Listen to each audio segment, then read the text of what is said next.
C'est toujours avec un grand plaisir que nous vous retrouvons sur Medi 1. Soyez les bienvenus dans l'invité de la rédaction. La délégation de la CEDEAO venue évaluer la situation au Burkina Faso quelques jours après le récent coup d'État est repartie confiante mardi 4 octobre de Ouagadougou où des manifestants s'étaient rassemblés.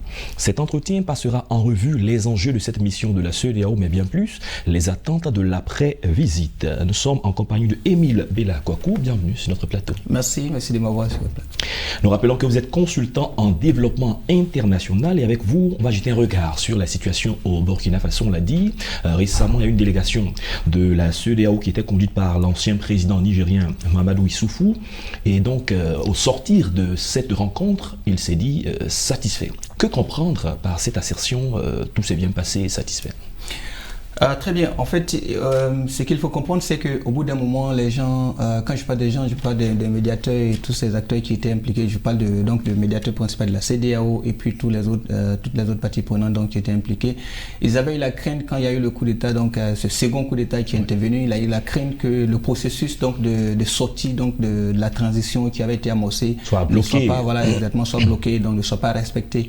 Et donc, quand ils sont arrivés, donc ces émissaires donc, de la CEDEAO, quand ils sont arrivés au Burkina Faso, les échanges avec les nouvelles autorités donc, de Burkina ont permis de comprendre que ce processus ne sera pas nécessairement bloqué, donc d'où la satisfaction. Et autre chose, c'est que les discussions qui ont été, le chronogramme en quelque sorte qui avait donc été adopté pour les élections donc du nouveau président donc ne serait pas en quelque sorte modifié. Donc ce sont des points de satisfaction donc qui ont justifié pourquoi est-ce que cette déclaration a été faite. D'accord. De plus en plus, l'opinion publique parle de la CEDEAO, souvent pas de la bonne des manières. Rappelons quelques missions de la CEDEAO, surtout dans ces périodes de crise que traversent à la fois le Burkina Faso, le Mali et certains pays qui ont connu des coups d'État. Oui, la mission de la CEDEAO, d'ailleurs, qui est sa mission régalienne, ou du moins une partie de sa mission régalienne, c'est de s'assurer en quelque sorte de la paix dans la sous-région. Donc, toutes ces actions donc, qui sont menées constituent à maintenir ou du moins à ramener la paix dans la sous-région. Et donc, pour le cas des pays comme le Burkina Faso, le Mali ou la Guinée-Conakry, donc qui connaissent ces gens de coup d'État, la mission de la CEDEAO reste la même, c'est de s'assurer qu'en échangeant avec donc, les parties prenantes, donc les nouvelles autorités de transition militaire donc, dans ces pays, c'est de s'assurer que ces autorités respectent l'ordre constitutionnel et que le pouvoir passe donc des mains des militaires vers les civils. Et donc, au niveau du Burkina Faso, c'est ce qui a été fait. Au niveau du Mali, c'est ce qui a été fait. Au niveau de la Guinée-Conakry, c'est ce qui a été fait. Et quand ce n'est pas le cas, c'est-à-dire quand ces exigences donc, de la CEDEAO ne sont pas respectées, à partir de ce moment-là, des sanctions s'appliquent. D'accord, il y a certaines personnes qui estiment que la CEDEAO ne traite pas les dossiers de la même façon. De votre regard de consultant, quel est votre avis sur la façon dont la CEDEAO traite chaque pays en fonction des circonstances? Le dit de cette manière, c'est d'abord me connaître les fondamentaux en matière donc, de résolution des conflits, mais également c'est aussi prétendre que toutes les situations sont similaires, sont égales. La situation au niveau du Burkina Faso est carrément distincte de la situation du Mali, est carrément distincte de la situation de la Guinée. Et en ce sens que pour le Mali spécifiquement, par exemple, il y a eu d'abord un coup d'État. Le coup d'État s'est accordé à mettre un président, donc un civil donc, à la tête pour pouvoir diriger. Et puis il y a eu un autre coup d'État dans un coup d'État. Et donc à partir de ce moment-là, il y a quand même des spécificités. Et ce qui est différent par exemple du cas de la Guinée-Conakry. La Guinée-Conakry a été aussi dans un processus, mais sauf que leur approche n'a pas forcément rencontré l'adhésion de la CEDEAO, en ce sens qu'ils avaient adopté un chronogramme qui allait au-delà des 24 mois. Donc tu attendais jusqu'à 5 ans et puis qui avait donc été révisé un peu plus bas jusqu'à 3 ans. Donc vous voyez que quand on se retrouve dans ces situations-là, le traitement ne peut pas être la même chose. Les sanctions qui peuvent être appliquées, dans le cas par exemple du Mali, ne peuvent pas être identiques aux sanctions qui sont appliquées au Burkina Faso. Parce que le Burkina Faso n'a pas également non plus été dans les mêmes conditions que le Mali, dans ce sens que ils ont... Le Premier ministre, donc, le président de la transition, Damiba Dalo, a été très clair sur le chronogramme pour dire que nous allons mettre en place un chronogramme, nous allons respecter ce chronogramme. Et à partir de ce moment-là, il n'y avait pas de raison que des sanctions soient appliquées. N'oubliez pas que les sanctions sont appliquées, comme je l'ai dit d'entrée de jeu, quand les procédures, du moins les mesures qui sont exigées par la CEDEAO ne sont pas appliquées. Et donc, si les mesures sont appliquées, il n'y a pas de raison, parce que l'objectif de la CEDEAO, ce n'est pas d'étouffer la population, mais d'amener donc les autorités militaires à céder le pouvoir aux autorités politiques. D'accord. Revenons sur cette récente visite de la mission de la CEDEAO au Burkina Faso. Quant au contenu des échanges, il y a eu la rencontre avec les hommes forts, la rencontre avec les guides religieux.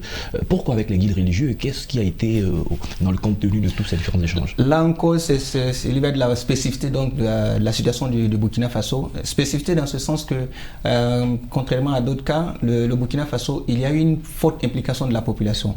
Là, au départ, il y a eu donc de toute façon, ça a été entamé par les militaires, mais la population de manière générale s'est soulevée et les guides religieux, donc avec à la tête le Moro Naba, qui est donc le guide principal, donc a été, bon, le Moro Naba guide traditionnel, mais aussi les guides religieux, et quand je parle des religieux, les musulmans et puis les chrétiens, donc ont été impliqués davantage dans la situation, dans la gestion de la situation. Et donc, ce qui a été fait, c'est quoi? C'est que on associe donc ces acteurs pour pouvoir discuter de la situation, de la modalité de gestion de la transition.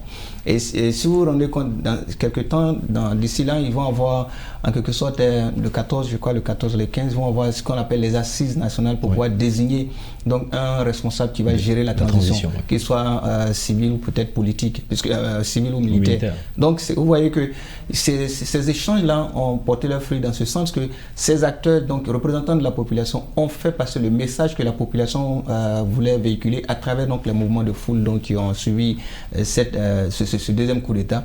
Et donc il était important que les émissaires de la CEDEAO discutent avec la population et discutent aussi avec les autorités militaires pour pouvoir recueillir de bonnes impressions afin de pouvoir orienter la décision. Est-ce qu'à l'heure où nous sommes en ce moment, avec la première visite, on pourrait penser à des sanctions? Sinon, à quel moment des sanctions pourraient-elles intervenir?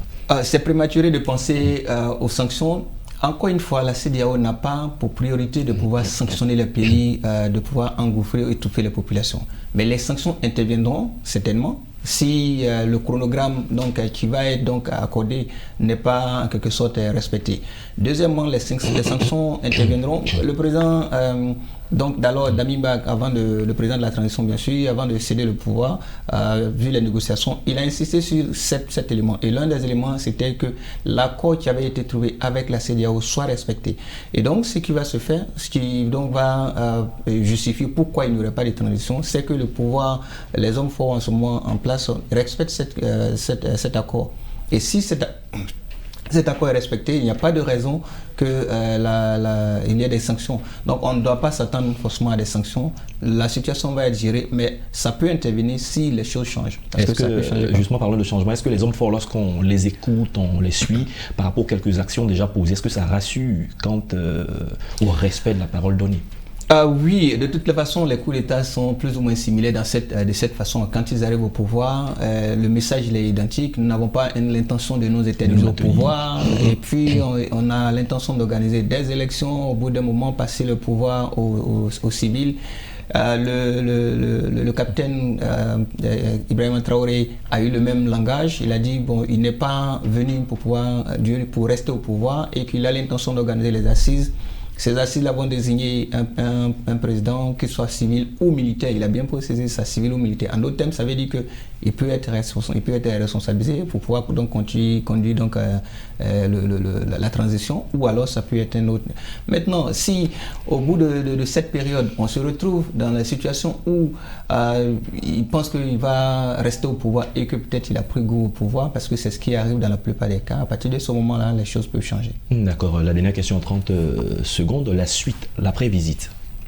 L'après-visite, moi je reste confiant, je reste positif parce que comprenez que le président donc, de la transition actuelle, Ibrahima Traoré, il est plus ou moins, de mon point de vue, de ce que j'ai pu lire, j'ai écouté en quelques-unes de ses déclarations, il est plus ou moins confiant, il est plus ou moins, j'allais dire, conciliant sur le fait qu'il faut quand même donner la possibilité au pouvoir le pouvoir politique de pouvoir donc diriger le pays. Et sur ce point de vue-là, en tout cas, j'estime qu'il n'y a pas de raison d'avoir des doutes, il n'y a pas de raison d'avoir des craintes sur le fait que la transition va se faire de manière normale et que le pouvoir pourrait, en tout cas, très bientôt revenir aux médias civils. Donc nous souhaitons au Burkina Faso une sortie de crise assez rapide et nous allons donc suivre les événements et au moment opportun, on pourra se retrouver pour en parler. Merci Émile Bella-Kouakou d'être passé encore sur notre plateau. C'est moi qui vous remercie de m'avoir sur votre plateau. C'est la fin de cette émission. Merci à tous de l'avoir suivi. Bonne suite de nos programmes sur Medi 1.